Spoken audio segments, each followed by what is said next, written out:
an act of civil disobedience. You're looking live now. We've got live pictures from Ferguson, Missouri, where protesters are marching on Interstate 70 to protest the governor's refusal to appoint a special prosecutor in the Michael Brown case. I believe that march will get started here shortly.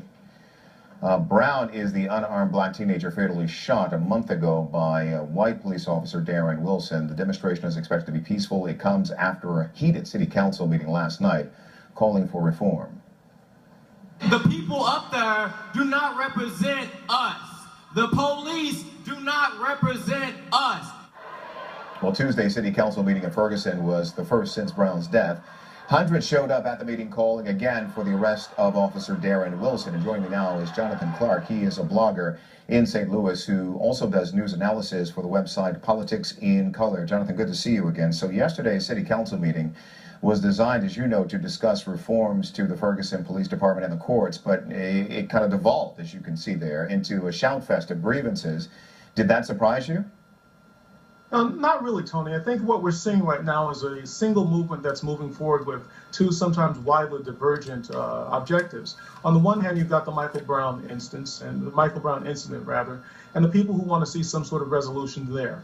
And to them, a resolution would mean justice, and they define justice as the indictment, arrest, and conviction, of course, of Officer Darren Wilson. On the other hand, you have the people who are looking at sort of the broader underlying causes of the racial, social, and class divisions in that area that provided sort of the atmosphere into which Michael Brown was killed.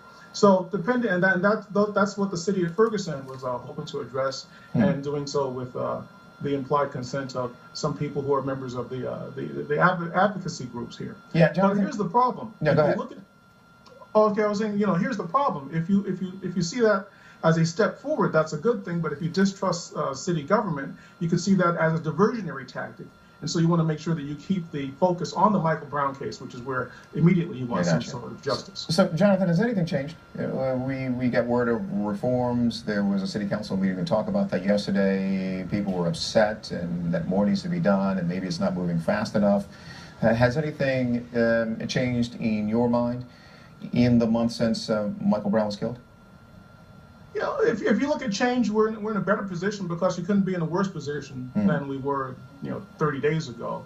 But there's still, I think that one of the most pronounced things that we're starting to see here is the appearance of some sort of almost a leadership vacuum, and that's really what's beginning to be most pronounced here. Is that you've got groups, grassroots groups, that are stepping into the position that otherwise might have been occupied by leadership. And no one really has stepped forward to assume that mantle and to really decide how to go forward as one group, as opposed to this group that has a lot of different objectives that we're seeing.